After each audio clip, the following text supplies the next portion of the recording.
Hello, my name is Joyce Murray. I am a graduate student in the Information Assurance Program with an expected graduation date of June 2016. Professionally, I am a technology manager responsible for technology services in my assigned market. For my final project, I chose to present a vulnerability with Android devices, which I researched and demonstrated from a previous course. This will reinforce the importance of securing web applications. I will use Kali and a tool called Metasploit. The tool is intended for research and testing exploit code. A feature is returning command shells where you can execute commands remotely. The vulnerability is known as CVE 2014-6041 and was disclosed in December 2012. It impacts the native browser and third-party browsers, which were even installed from the Google Play Store. So I guess one can conclude that apps installed from the Google Play Store are not necessarily safe. This impacts Android version 4.2.1 and earlier. The vulnerability is an injection attack which exploits the web view interface via JavaScript. It enables access to device hardware, location data, and device files. The discoverer is Rafi Bloch, who revealed on his web blog. Earlier this year, Joe Venix and Joshua Drake of Metasploit confirmed Rafi's findings and incorporated into the product. A live demonstration was performed by Todd Beardsley in September of this year. This brought more attention to the exploit since it remained unpatched. Alright, so let's dive into my demonstration. I downloaded and set up an Android ASUS virtual machine. Kali, of course, was the attacker.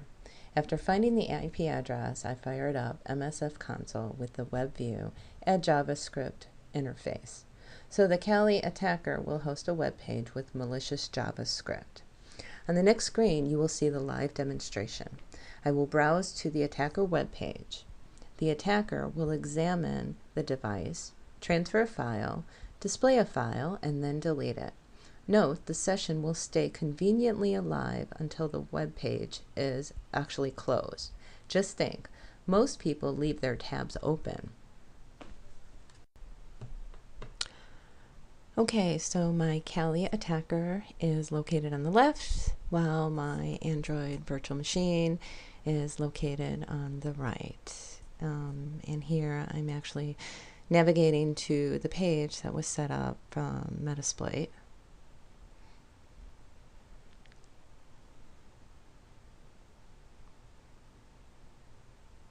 Once the page loads, it runs a script, and the interpreter session is opened on the attacker machine.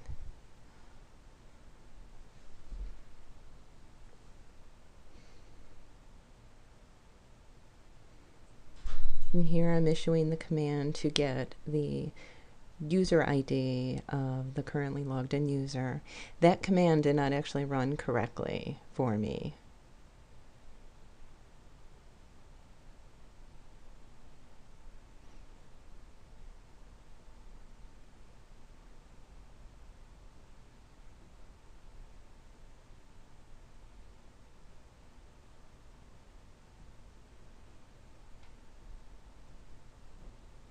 Okay, so that was my demonstration. What's really interesting about this is the command or the session will actually remain open on the Android device until the browser is actually closed or that particular tab is closed.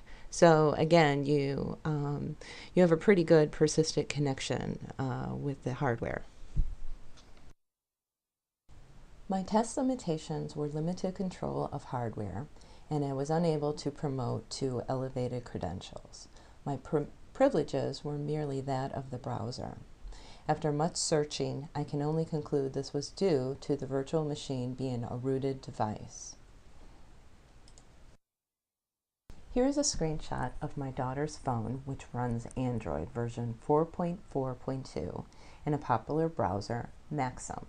I wanted to verify the claims that later versions were not impacted. As you will see, the script will not run. And of course, my project wouldn't be complete without evaluating another operating system. So here is the results after visiting the page on Windows 7 with IE9. Again, the script will not run, and McAfee detected an issue. On the next slide, I grabbed a snip of the DEF CON demo by Todd Beardsley. Backdoor at this point, because this bug is so old, this browser is a backdoor into my phone. And it's, like I said, it's available on the Google Play Store. So all the advice you've ever heard of like, oh, don't sideload apps, don't get them from places you don't trust, that kind of doesn't apply here, because this thing is from a place I trust, from a real vendor, millions of downloads, vetted, available today on Google Play Store, and it is a backdoor. So what we're going to do is I think in the main directory here, we can go to SD card. This is where you save like all your pictures and downloads and stuff. I merely have the permissions of the browser, but you can see I can do kind of a lot of things here. I can go to the downloads, download, and this is where this is the place I keep my Dogecoin wallet, right? So I'll look at my Dogecoins, and it's probably easier just to do it this way. Cat Doge, and this is the backup of my wallet. So there you go. This you shouldn't be able to get at, like, ever. It's encrypted but all you have to do at this point is grab this string, run a decryption on it, and if it's a normal password that someone's likely to type in on a phone, right, it's going to be short, it's going to be easy, and it's going to fall over fast. By the way, you can get into your Dogecoin wallet. And then they can steal all my millions of Dogecoins. I know, and I love each and every one of them.